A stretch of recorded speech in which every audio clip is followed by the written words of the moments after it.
there were forks in the road where you made choices to stay.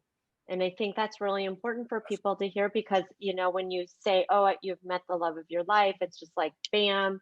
But there were moments where you made choices along the way to get to where you're at now.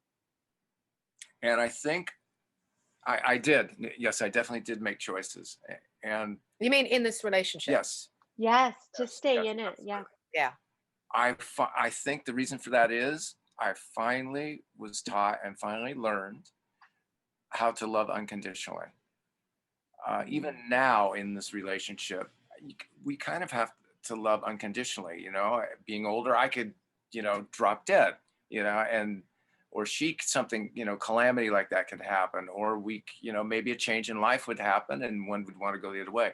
I still have an acceptance for that, and think that's just day to day what life is. I was blessed to be in relationship with one or two people that helped teach me that, and to also have Alondra who really, really worked with me for about a year and a half, 2 years before I met Julia, to where I could kind of let go of expectations and love everything for what it is, right as it appears in front of me.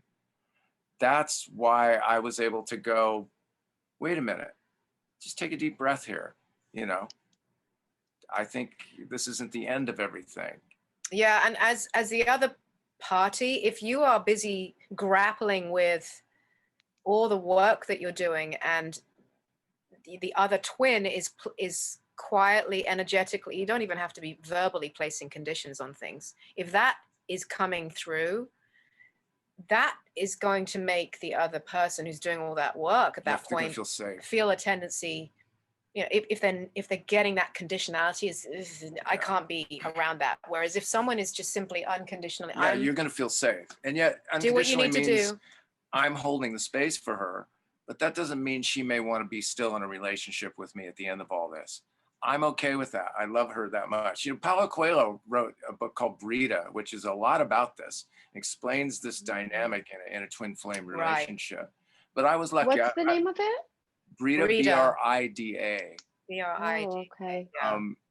Came after The Alchemist. Yeah. I'll link it in the show notes if anybody wants to Yeah, look it yeah. up. Yeah. It's a bit of a convoluted journey, this whole bit that Sure. I'm talking about, but it's in there in the book. But I was lucky to have somebody who really helped me to see that and understand it. And I try to approach everything that we do as a couple um, with that in mind. But there's something about the shift in my energy too. Mm. Mm. That knowing, that unconditionality, that lack of attachment, that lack of longing, which I used to have in all my relationships. That lack of like, you know, Don't go, don't. yeah, it's gone now. And you know And what it's like? I think that makes it, as she keeps using the word container, it makes for a healthier container. It makes for her a safer place for her to feel.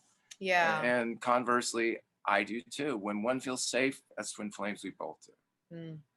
Mm. Wow.